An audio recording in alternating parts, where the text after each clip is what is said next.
the thing of what you said is that when you were laid off, Saran, you made a pivot and you made a determination that this will not happen again. And so you learned, you're not just talking about theory, you're something you learned from lived experience, which is really, really important.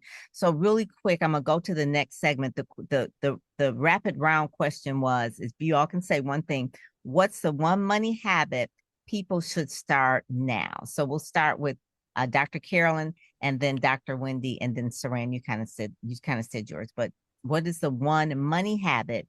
And write this down that you should start right now.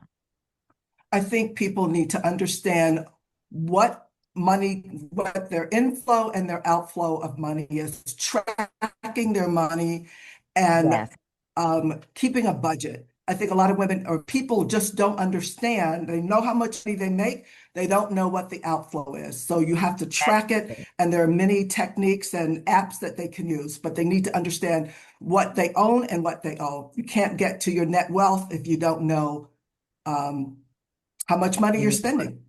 Yeah, that is good. There are some apps. I think Mint is one.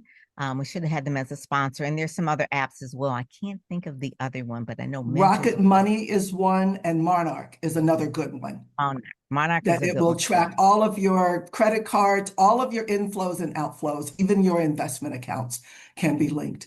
And it'll Okay. give you to the moment, up to the moment expenditure. Transaction comes through, it'll ask, what is this? For you to have to categorize it and name it. I think, yeah. Okay. So for those of you all who aren't money people like Valise or Mike who work with money all the time, those apps are gold. Okay. Monarch, Mint, and the other one that you said, Rocket Money, Rocket Nerd Money. Wallet. There are quite a few out there. There's quite a few. So please, she said that's where you need to start. Know what's coming in and what's going out. Okay. What is your one money habit, Dr. Wendy? Well, mine is knowing spending. I give my clients a spending challenge because that's where you find the money to pay for things you think you can't afford. I had one client did the spending challenge, and at the end of the 30 days, he said, Dr. Wendy, I spent $600 eating out. And he's a businessman. So I said, okay, where'd you take some clients out or what? He said, no, it's me and my wife and sometimes the grandkids. And it wasn't that he couldn't afford it.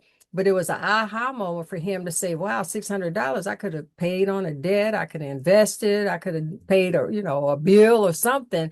And so many people just disregard the spending, especially now when everything's so digital and it's a cashless society. You tap that card and you don't track it, but you got to know not what your expenses or income. You got to know those too, but the spending, you'll be surprised at how much you actually spend on that coffee every day, eating out at lunch and things like that. So I would say just be disciplined in your spending.